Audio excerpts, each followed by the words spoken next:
5 seconds.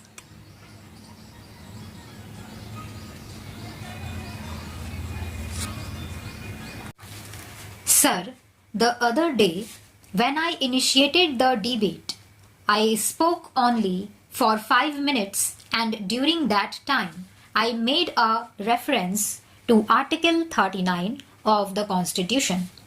I also submitted that in a period of 51 years of our independence, states could not implement the directive principles with reference to that.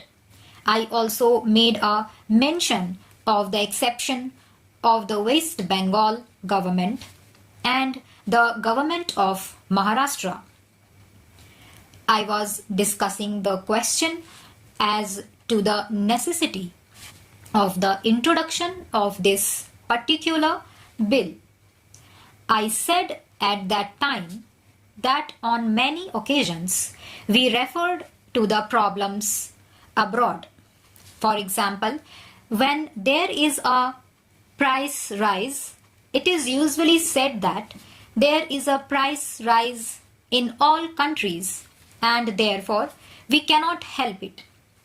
It is with reference to this I would also like to invite the attention of this august House and the Honorable Minister as to what is the position abroad.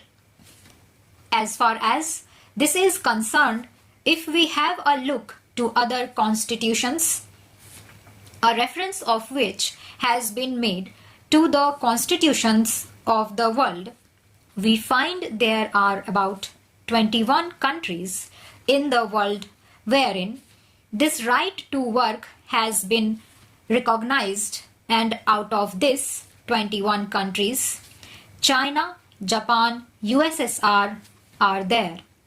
Not only this, Ireland, from whom we took the inspiration for independence, has also included this right to work as a constitutional right.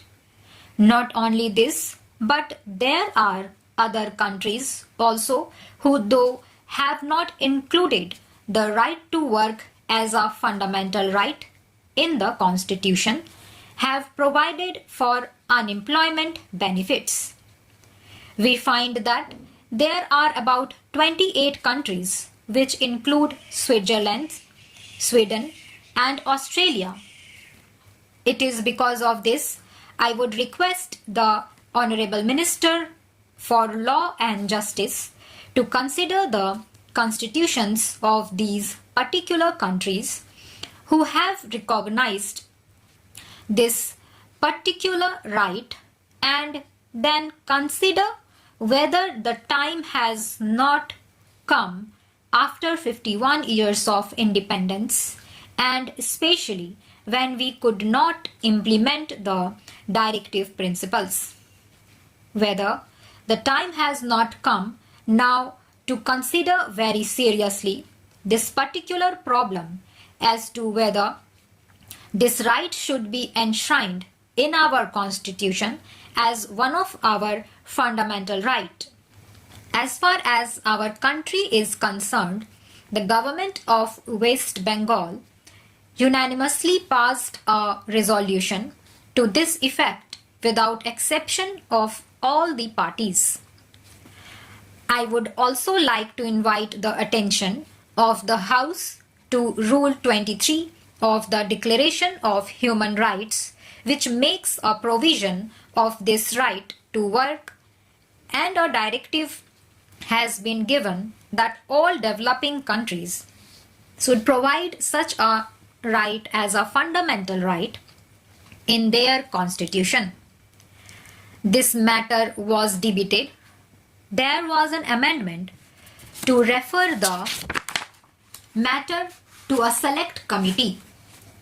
The matter was referred to a select committee, but in the meantime, Parliament was dissolved. I would appeal to the Law Minister to accept the amendment of my friend. The founding father of our Constitution in the Constituent Assembly said that political democracy cannot survive without economic and social democracy. It is in this background also that we have to take into consideration this particular aspect.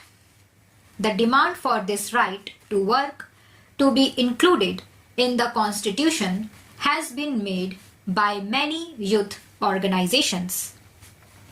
The Janata Yuva Morcha, Yuva Janata Morcha, and the Congress Youth Organization and other youth organizations have all passed resolutions in 1996 and 1997 and requested the government to include this particular right in the Constitution.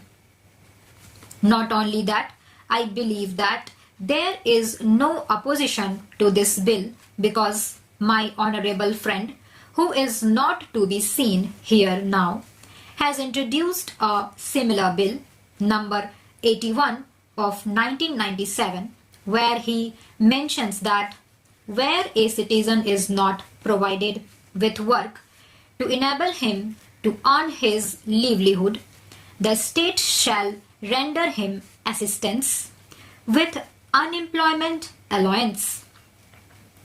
When a similar bill was moved in the last parliament, the present minister was very eloquent in his support and said that this should be included in the Constitution immediately. I do not know whether he has changed his mind because of the change of his position from this side to that side. I believe not. There is one more to which I would like to invite the attention of the House. Justice Khanna, when he was addressing the 15th annual convocation of Punjab University, said the commitment relating to right to work under Article 39 and 41 has, in the face of mounting unemployment, a strange ring of irony. These articles, he said, pose a question for all those who had been in charge of the affairs of the state as to how far they have carried out the mandate. He pleaded for solid hard work for carrying out the constitutional mandate. Lastly, there was a public demonstration by all the youths before the house of the Prime Minister here. Stop.